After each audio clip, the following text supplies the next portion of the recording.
That's right. She has a 20% interest on her car loan. I really hope that's a typo because I'm about to get very real inside this budget. Hey guys, welcome back to another episode of Millennial Real Life Budget Review, where we take a look at a millennial's budget anonymously, offer some guidance and financial feedback so that they can crush their financial goals. Here's what's going on.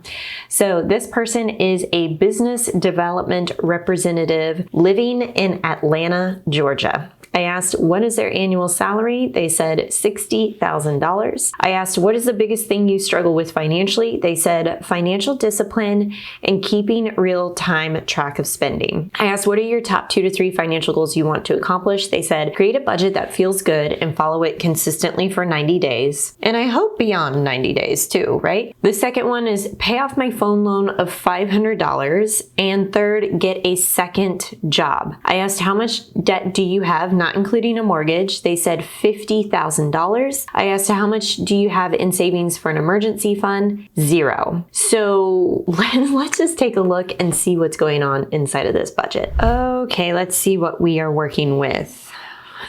First of all, my eye goes right to the car loan. So the minimum monthly payment is $563 a month, which, okay, is not bad. I think that's about average nowadays. But the interest rate is absolutely insane. 20.44%. You've got to be joking. This person probably either had low credit or no credit, probably didn't have any kind of down payment, and also their income is about $4,000 a month. Although this month that I'm looking at, they only brought in $3,200. The car loan is $20,349. So this is a big debt on kind of a modest income, to be honest. I really would like to see this changed, absolutely. It kills me that you're doing a 20% interest on the car loan. Also, I see this Klarna balance. It looks like you have a balance of $303, or maybe, no, that's your payment. So what is the total balance? I'm going to go over to the financial inventory in this sheet and see if that's been filled out. Okay, so here's the rest of the debts. There's a Capital One card that has an outstanding balance of $262, a Klarna of $409, Cash App of $129, Credit Fresh $14.59, the car loan of $563, but I don't think this is filled out correctly because this is the current outstanding balance. And you told me in your monthly budget that it's over $20,000. So I think there are some missing details here, but let's keep going. The student loans. So the minimum monthly payment due is $898, but you owe $1,274. I also think there is something wrong here because this is adding up to $4,000 plus the 20, so that's 24. So where's the other half? I'm assuming it's the student loans, and this needs to be filled out here as well. I think step one, sometimes when it comes to just figuring out your budget, is figuring out the debt piece of it, because your debt factors into how much you can spend in a month and what those minimum monthly payments are and how much extra you can put towards your debt.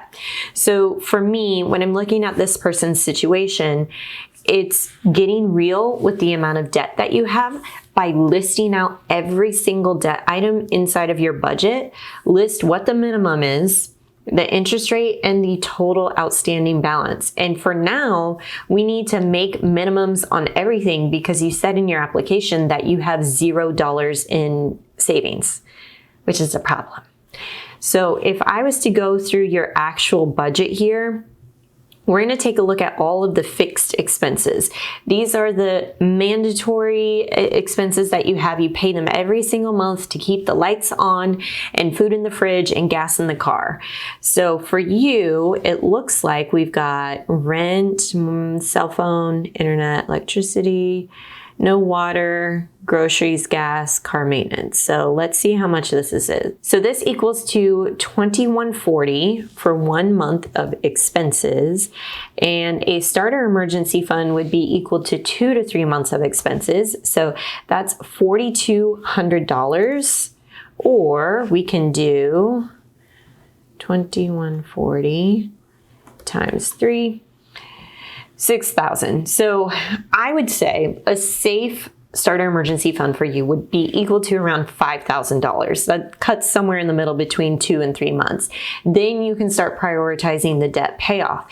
The other thing that caught my eye about your budget that I wasn't super thrilled about is your rent is around $1,500, which equals 37.5% of your take home is dedicated to your rent payment. Now, Atlanta is a higher cost of living city, so it doesn't really shock me that you are paying extra in rent, but because you have the debt, this is really significantly hindering you from taking steps forward, especially if I know you've got other debt payments that are not included in this table. So this would be an area where I would really ask yourself the hard questions of, is this rent that I'm paying enough for me to justify my current living conditions if I want to get better at budgeting and pay off my loans and just be more financially free? Right now, the rent is really hindering you from making big money moves, and this would be an area that if you could, get a roommate or move in with somebody, this could make big strides in your budget versus like taking rid of all of these other little expenses. Like I see this cell phone of $150. You did say that you're on a device payment plan. I'm assuming that's a big bulk of this, but take a look at your data plan. If you're paying over $30, $35 a month in data, this is something I would definitely get out of once that device is paid off and switch to something like Mint Mobile. I've personally been using Mint Mobile since 2021, somewhere around there, and I've absolutely loved it. If you use my link below, you can get a $15 credit to your account. Anyway, aside from the point, doing small things like that is going to help, but I think if you want to move fast, you're going to have to address the big ticket items like the rent and figuring out the debt piece of these things. In fact, I don't even want to show you what your debt payoff plan could look like because this feels so incomplete. But if we're going to go down here, I'm taking a look at your fund money spending. We got $625 towards the fund and $0 going towards savings. And then you've got miscellaneous of $200. I'm sure that's been spent on debt, on the minimum payments, and then the vacation fund of $200. I just don't know if you can prioritize that right now when it's obvious to me that the budgeting piece of this thing is still needing to like shape and come together. Okay, so we said step 1 is to get your debt in order and make that accurate and current. And then step 2 is to review expenses as they are and figure out what feels good. I'm going towards the rent. I'm attacking the rent. Usually I attack the fund money spending, but that also, could definitely use some work. This particular month, and I know you had given me an extra note saying that you have a new job, and so the June budget was kind of wonky for you. But keep in mind that this budget is showing a negative balance. So right now we're overspending. If this was just a weird month and you were living off of savings, I could understand because you're switching jobs, but that needs some attention. And then lastly, building up your emergency fund. I think that's going to be crucial for this. If you want to be consistent with your budget and be on top of it, especially for the next 90 days, I want you in your budget at least weekly. If this is a new method for you, I want you in here every single week. Dedicate a time on your calendar where you are opening up your transactions, you're dumping them into your budget and seeing exactly how much you've been spending every single week.